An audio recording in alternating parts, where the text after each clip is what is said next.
권영철 선임 기자. 안녕하십니까. 예, 지금 수학여행 이번 학기에는 전면 금지고요. 일단 네, 예. 영구 폐지도 지금 논의 중이라는데 어떻게 생각하세요? 보도국에서도 이 문제가 잠시 거론이 됐었는데요. 예.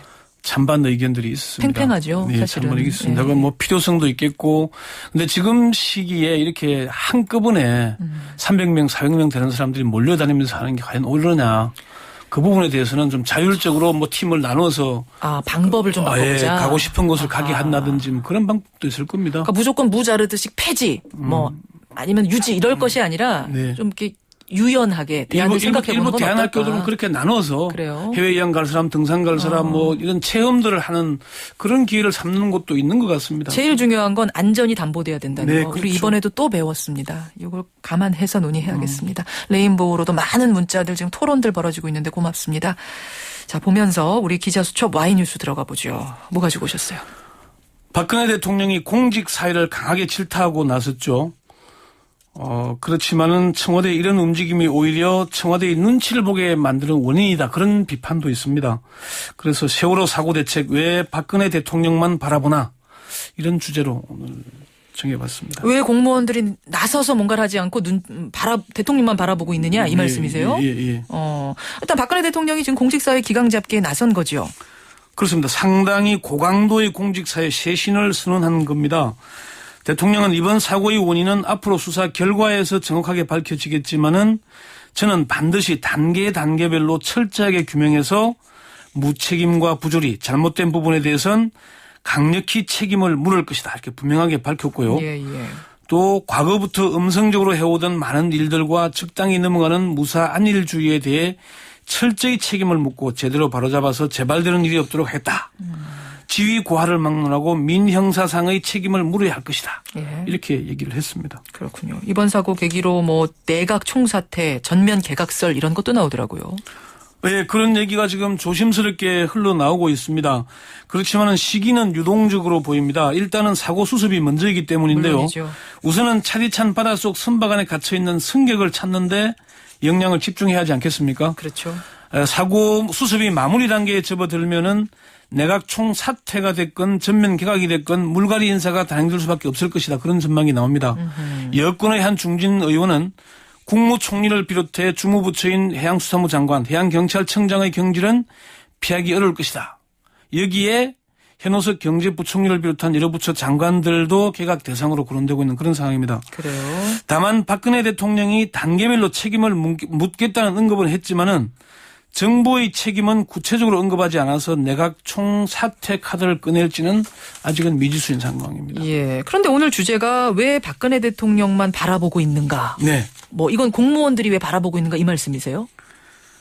그렇죠. 공무원들이 사실은 대한민국 박근혜 정부 들어서는 청와대 대통령의 입을 바라보는 경우가 많습니다. 이번 박근혜 대통령의 어제 그 청와대 수석 비서관 회의 발언도 꼼꼼히 검토해 보면은 예. 대통령의 내 탓은 없고 공무원 남 탓만 있습니다. 그게 무슨 말씀이세요? 사실 이 정도로 국민들이 슬픔에 잠기고 일이 손에 잡히지 않을 정도의 무기력에 빠져 있다면은 예. 대통령이 국민들을 위로하고 정부의 잘못된 대응에 대해서는 진솔하게 사과하는 게 우선이어야 합니다. 대통령의 발언을 아무리 읽어봐도 희생자 가족들에게 뭐 위로하고 애도를 표하는 건 있습니다만은 예. 국민들에게 사과하거나 사죄하거나 뭐 그런 말은 없고요. 공무원들과 선장, 선원들 탓만 하고 있는 겁니다. 모든 관리 감독 어떤 안전 시스템의 총책임자로서 일단 도의적인 어떤 사과가 필요하다 이런 말씀이세요? 국정의 최고 책임자인 대통령이 세월호 참사가 사태가 이렇게 커진 것은 현 정부의 무능과 시스템 부재의 그 원인이 있지 않겠습니까? 그러면은 여기에 대해서 국민들에게 먼저 사죄를 하고 이런 참사를 불러온 데 대해서 국정 최고 책임자가 사죄하고 철저한 뒷수습을 약속하고 그다음에 관련 공무원이나 관련 선박회사 선장을 비롯한 선원들에 대한 책임을 거론하는 게 순서가 아니겠나. 그런데 대통령이 자기의 책임은 쏙 빠져있고 사과는 없다. 아하. 인터넷과 SNS는 이런 대통령의 발언을 두고 유체 이탈 화법이다. 그런 지적도 나오는데요. 그런 얘기까지. 예. 박 대통령의 발언을 보면 또 지나치게 세세한 겁니다. 세밀한 지시가 필요하고 때로는 문제 해결에 도움이 되겠지만은 대통령이 모든 상황을 꿰뚫고 있지는 못하는 거 아니겠습니까? 그래서 대통령의 이런 모습이 오히려 공직 사회를 경직시키고 있는 건 아닌가 그런 우려의 목소리도 들립니다. 오히려 그럼 뭐 만기 친남이 공무원들 눈치 보기를 조장한다 이런 해석이십니까?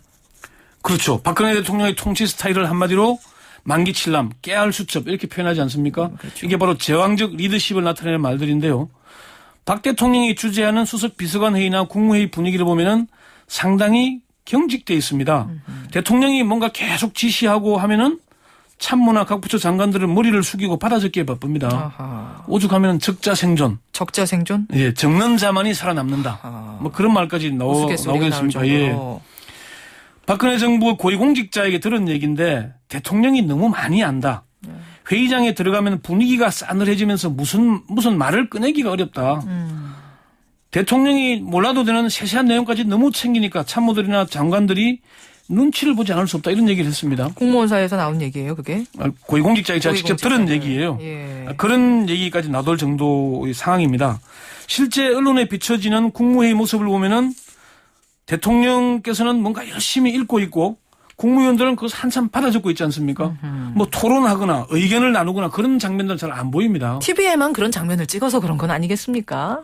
그래서 뭐 어떤 장관께서는 야 이건 너무 경직된 분위기가 좀 바꾸자는 얘기 건의도 했다 그러는데 그래요. 별로 변하지는 않고 있는 것 같습니다. 사실 박 대통령이 취임하면서 책임 총리, 책임 장관을 역설했지 않습니까? 예. 근데 지금 정부에서는 대통령의 목소리만 들릴 뿐 국무총리나 장관들의 모습을 찾아보기는 어렵다. 근데 역으로 생각하면 예. 공무원들이 혹은 고위공직자들이 너무 안 움직이니까 대통령이라도 나서서 좀 세세하게 챙기고 독려하고 뭐 이렇게 되는 건 역으로 되는 건 아니에요?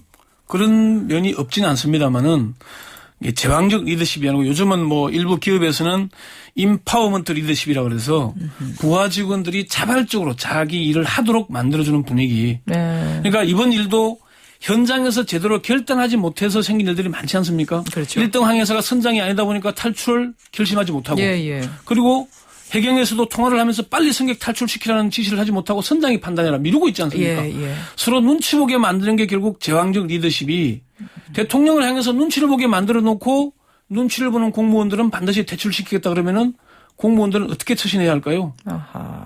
이게 지금의 박근혜 정부의 한계가 아닌가 그런 비판이 나오는 겁니다. 그것이 바로 이번 사고를 통해 우리가 들여다봐야 하는 개선점이 아닌가 오늘 네. 지적을 해 주신 거예요. 예. 권영철 선임 기자, Y뉴스 수고하셨습니다. 네.